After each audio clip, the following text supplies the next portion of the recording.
आम व्यक्ति ट्रस्ट था। हिंदुस्तान में लोकतंत्र है, लेकिन तुष्टीकरण की नीति के कारण से कांग्रेस के अति तुष्टि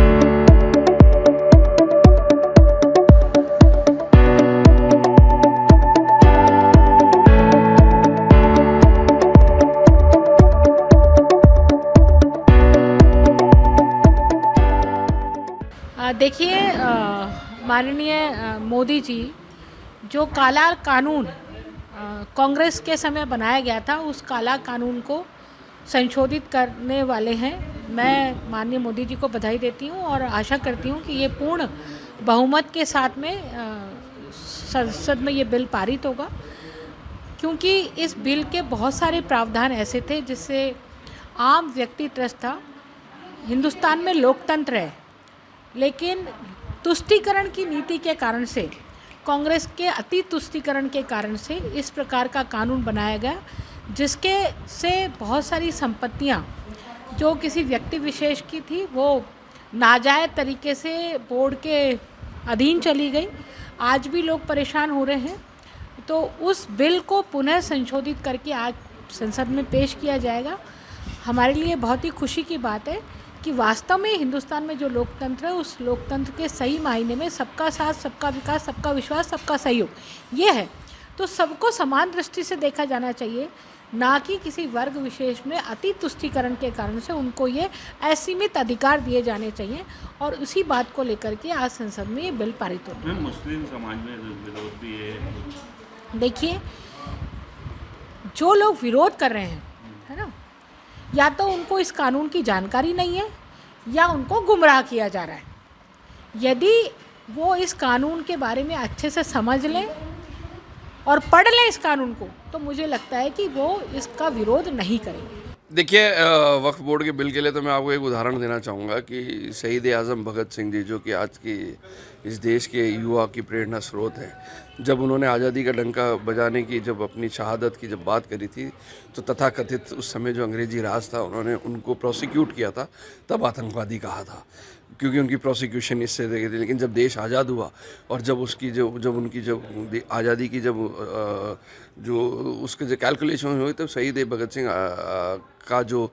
उनकी जो शहादत थी ना, उसको किस प्रकार लिया गया, वही वक्फ बोर्ड के बारे में मैं निवेदन करना चाहता हूँ कि वक्फ बोर्ड के अंदर आज मोदी जी जो कर रहे हैं और जो किया है, जो आज बिल पास होगा, ये वक्फ बोर्ड, ये आज की जो समझदारी मोदी जी की है, देश को सर्वहित और सर्वजन सहाय और सर्वजन हिताय के रूप में ले जाकर न जाने इस देश को किस मोड़ पर ले जाके खड़ा करेगी। तो देश जो परम वैभव पे जाने के लिए बात है, उसके अंदर ये जो काला कानून है, इसका जिसको आज जो ख़त्म हो रहा है, इसके लिए मोदी जी को युगों युगों तक याद किया जाएगा। भारतीय जनता पार्टी की सरकार को युगों युगों तक याद किया जाएगा, क्योंकि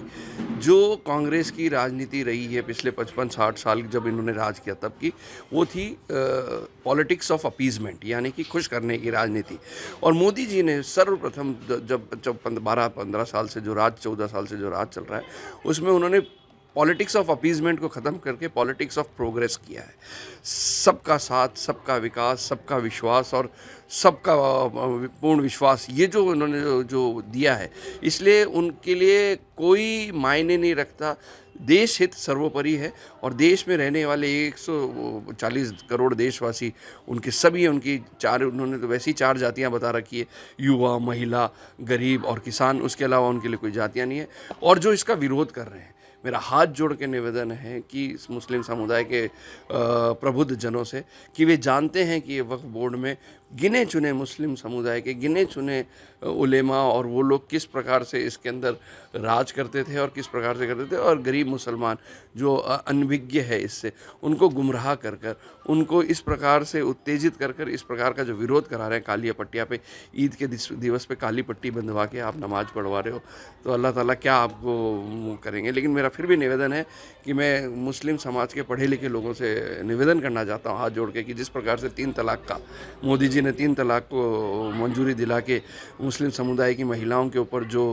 एक कानून दिलवा के जो उनका जो हितों की रक्षा करी, ऐसे ही मुस्लिम युवा, पढ़े लिखे युवा समाज में निकले और मुस्लिम समाज के लोगों को जागरूक करें कि ये वक्फ बोर्ड किसी के खिलाफ नहीं है और सबके हित में है, सबके लिए है, देश हित में है और देश रहेगा तो हम सब रहेंगे। इसलिए मोदी जी का बहुत बहुत आभार कि ये वक्फ बिल आज पास होगा, ध्वनिमत से पास होगा और मैं विश्वास दिलाता हूँ कि ये देश के अंदर एक देश की प्रगति के लिए एक मील का पत्थर साबित होगा।